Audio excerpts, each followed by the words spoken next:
Saludos amigos y bienvenidos a este 19º episodio del podcast Las Cosas Como Son, que usted puede escuchar en las plataformas de audio podcasting, Google Podcast, Apple Podcast y Spotify, o ver la versión en vídeo en el canal de YouTube Profesor Ángel Rosa o en el fanpage de Facebook también Profesor Ángel Rosa. Bueno, esta semana les voy a pedir a aquellos a los que este tema pueda que les parezca algo muy lejano, indulgencias, porque es un tema para mí fundamental en Puerto Rico, tiene que ver con el desarrollo y el futuro de Puerto Rico y además involucra a una institución a la que estoy ligado desde que nací, pero sobre todo desde que terminé mis estudios universitarios y regresé a ella como miembro de su facultad. Me imagino que ya saben que voy a hablar de la Universidad de Puerto Rico, porque el pasado miércoles la Junta de Gobierno de la Universidad de Puerto Rico, que antes se llamaba la Junta de Síndicos, le pidió de forma unánime la renuncia al presidente de la institución, Jorge Haddock, quien estaba desempeñándose allí desde mediados del año 2018. Haddock es un profesor de ingeniería que vino de Estados Unidos, se desempeñó en varias universidades allá, hasta llegar a ser decano de una de ellas, y vino uno de los pocos presidentes de la universidad, la lista que arranca en don Jaime Benítez en 1966, que no es producto ni estaba vinculado directamente a la facultad de la universidad. Es producto en cierta manera porque es un exalumno de la Facultad de Ingeniería del recinto universitario de Mayagüez, pero su vida profesional pues no estaba ligada al momento de ser nombrado con la universidad. Se trajo en aquel esfuerzo que hubo temprano en la administración del entonces gobernador Ricardo Rosselló de tratar de reclutar personas para instituciones como la universidad o como el Departamento de Educación o como el Departamento de Seguridad Pública, que se salieran de la norma en términos de no pertenecer a los recursos locales, pero además que vinieron a Puerto Rico atraídos por la remuneración especial que se creó en aquel momento de contratos de servicio para ocupar puestos en el gabinete o en la alta jerarquía de corporaciones públicas. Debo aclarar esto, ¿no? Porque en términos reales, la Universidad de Puerto Rico ni es una corporación pública, ni es tampoco una agencia del gobierno. La jurisprudencia en Puerto Rico la ha reconocido como una institución única en su clase y en su forma de gobernanza, pero está dirigida luego de un cambio en la ley en el año 1993 por una junta de síndicos. Desde la reforma de 1966 hasta el 93, la universidad estaba dirigida por el Consejo de Educación Superior, que era también el organismo regulador de los programas universitarios en Puerto Rico. Y fue la administración de Pedro Rosselló que se cambió eso y se creó una junta de síndicos que luego ha ido cambiando de nombre en la medida en la que diferentes administraciones han moldeado la gobernanza de la universidad a sus propios intereses. Que es una de las grandes tragedias del deterioro que sufre la Universidad de Puerto Rico. Pero esa junta de síndicos, que ahora se llama de gobierno, es nombrada por el gobernador de Puerto Rico, confirmados sus miembros por el Senado, excepto los que representan a la facultad y al estudiantado. Hay una representación de los estudiantes subgraduados, los de bachillerato, de todo el sistema, y los estudiantes graduados, los de maestría, doctorado, medicina o derecho, también de todo el sistema. Y dos representantes también de la facultad, ¿no? De los profesores de la universidad. Y la Junta es, por así decirlo, el tope de la gobernanza universitaria, debajo de la cual está en el brazo ejecutivo el presidente y en el brazo, digámoslo así, asesor regulatorio, junto al presidente, la Junta Universitaria. Los rectores están bajo el presidente y en cada recinto hay un senado académico y una junta administrativa que son, por así decirlo, la estructura de alto nivel de gobernanza de la universidad y de sus recintos. 11 unidades conforman la Universidad de Puerto Rico, además de los recintos principales de Río Piedras, Mayagüez, Ciencias Médicas, los antiguos colegios regionales que ahora son colegios universitarios independientes. Bueno, pues regresando al doctor Jorge Haddock Acevedo, Haddock llegó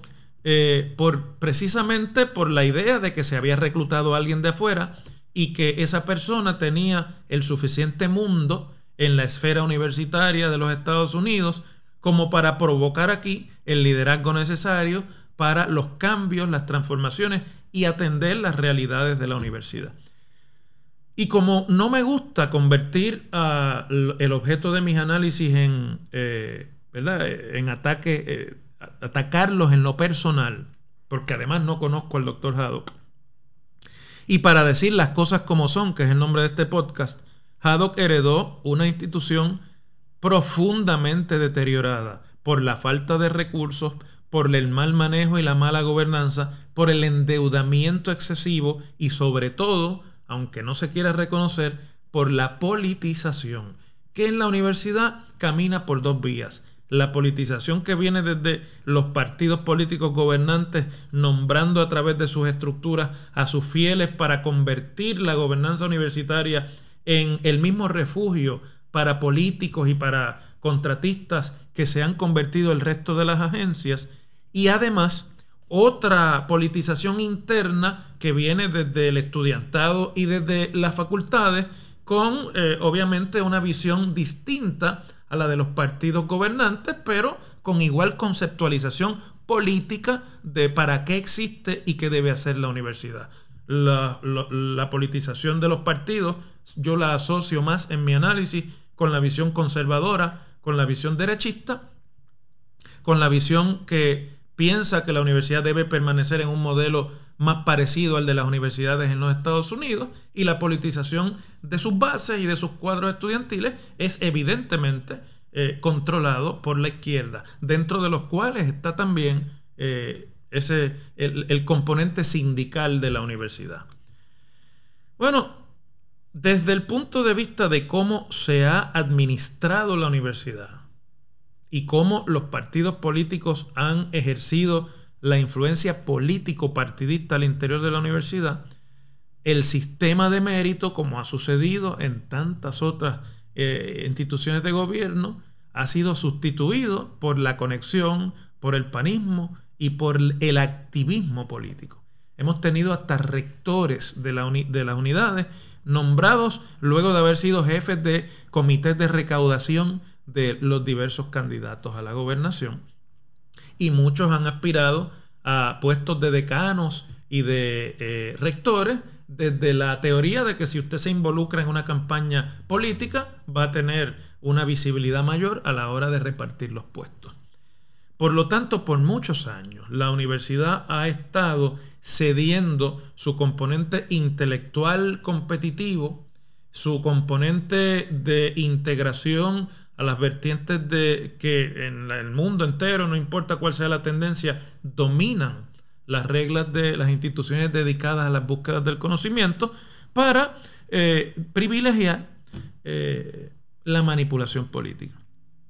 Y eso, después de muchos años, ha tenido un efecto sobre la manipulación fiscal de la universidad y sobre decisiones tan importantes como fueron la eliminación de los colegios regionales y su conversión en colegios o instituciones con autonomía, que han tenido un impacto fiscal enorme sobre la universidad y los recursos de la universidad. Entonces, a esto tenemos que añadirle que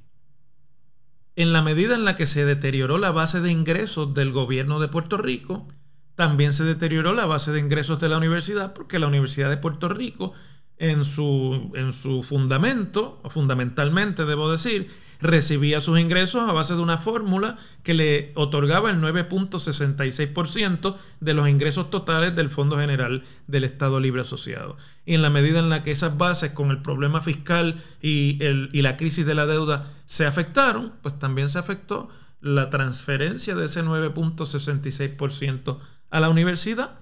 Y entonces la falta de recursos financieros y fiscales llevaron a los líderes universitarios, en vez de reconocer el problema y atenderlo con estrategias para sustituir esos ingresos, en muchos casos, a meter la universidad en una espiral de endeudamiento, tal y como pasó con otras instituciones del gobierno. Todo eso, abuelo de pájaro, y sé que se me están quedando segmentos, es lo que Jorge Haddock heredó. Pero ¿qué pasó en la administración de Jorge Haddock? Bueno, pasó también el que la Junta de Control Fiscal, ente importantísimo para entender el Puerto Rico actual y el de las próximas décadas, decidió que había que cambiar el modelo bajo el cual la universidad recibió el apoyo gubernamental desde los tiempos en que se organizó. Y la Junta de Control Fiscal está determinada a desmantelar la Universidad de Puerto Rico como la hemos conocido, a que el modelo ya no sea el modelo de una institución apoyada por el Estado al que pertenece, sino una institución más al estilo de los Estados Unidos, mínimamente apoyada por el Estado y fundamentalmente compitiendo por dinero del sector privado para cumplir con sus obligaciones. A base de eso, la universidad ha ido recibiendo sistemáticamente recortes por la Junta de Control Fiscal en cada plan fiscal y presupuesto del dinero que recibía del gobierno central, e igualmente recorte a los recursos destinados a dirigir, por ejemplo, a alimentar sus sistemas de retiro y otro tipo de fondos o de cuentas para mantener la universidad bien saludable.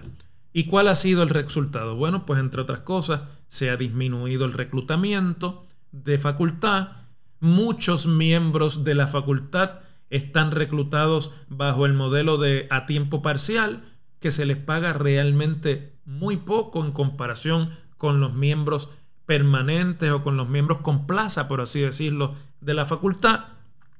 lo que ha ido paulatinamente alejando los mejores talentos de la isla de esa facultad. Muchos de los miembros de la facultad han terminado, igual que el resto de los puertorriqueños, emigrando a universidades en los Estados Unidos, donde se aquilata su preparación y su desarrollo, y en la Universidad de Puerto Rico un achicamiento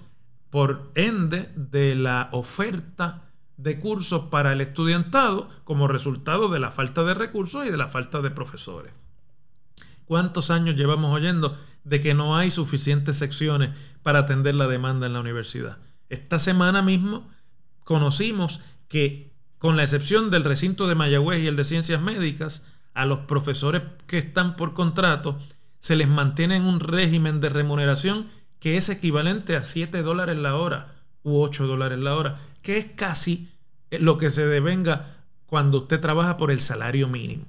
Esos son sueldos de hambre. Estamos hablando de profesores que trabajan por $2,000 y $3,000 al semestre, no al mes, al semestre, mientras que un profesor en plaza por lo menos se gana $5,000, $4,500, $5,000 al mes. Con ese cuadro que he querido resumir rápidamente es que vino a enfrentarse Jorge Haddock.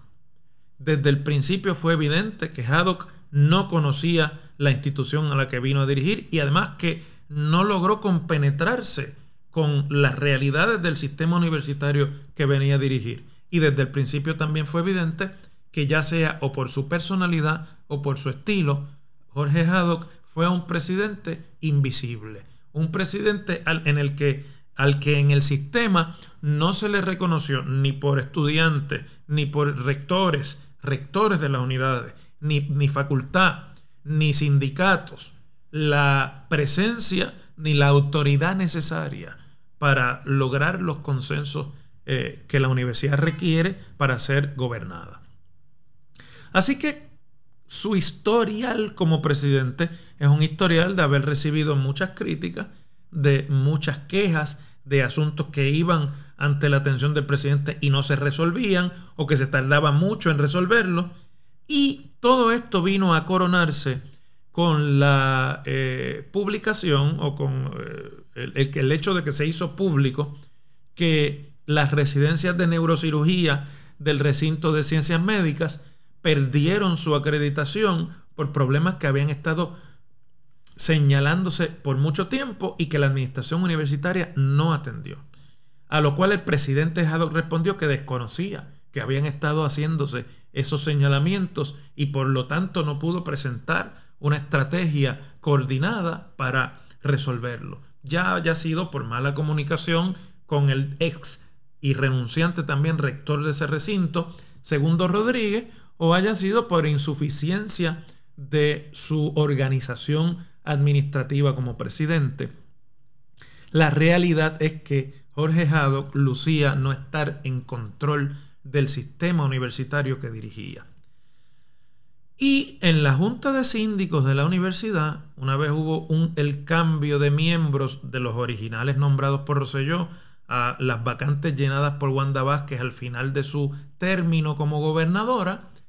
comenzó a haber discrepancias con el estilo administrativo del presidente y dicho sea de paso, el jueves pasado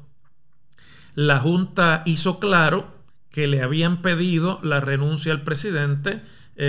por insatisfacción de sus servicios como presidente de la universidad y por faltas en el desempeño de ciertos renglones. Así lo dijo el presidente de la Junta de Síndicos de la universidad, que es el ingeniero Emilio Colón. Dijo Colón que faltas en los renglones como supervisión, administración y ejecución tenían a la Junta insatisfecha con la gestión del presidente y le han, pues, como es natural, pedido la renuncia. Resalta aquí que haya sido por unanimidad de la Junta. Es decir, que no hubiese ni un solo sector de los representados en la Junta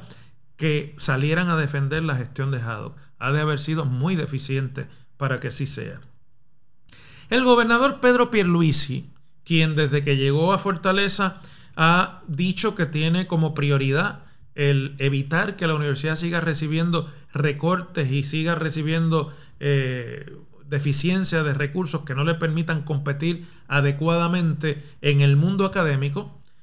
dijo también que él no tenía nada que ver con la petición de renuncia y de hecho hizo declaraciones el propio jueves diciendo que no ha nombrado a ninguno de los miembros de la Junta y o sea que no tiene ni tuvo ninguna inherencia en la votación de la Junta, pero que estoy muy pendiente porque es importante que la universidad no interrumpa su labor y que la universidad es clave para el futuro de Puerto Rico. Eso de que no tuvo nada que ver, no se lo cree ni el propio Pierluisi. Y eso de que no ha nombrado a ninguno de sus miembros tampoco, porque el secretario de Educación es miembro ex oficio de la Junta de la Universidad y el secretario de Educación que interino ha sido nombrado por Pierluisi y además fue por voz del secretario de Educación interino que se conoció la petición de renuncia al presidente Haddock. Por lo tanto, cuando un secretario que además es interino, que no ha sido nominado para el puesto en propiedad, se atreve a dar a conocer una noticia como esa, sabiendo que se sienta en la Junta de la Universidad directamente como un representante del gobernador en la Junta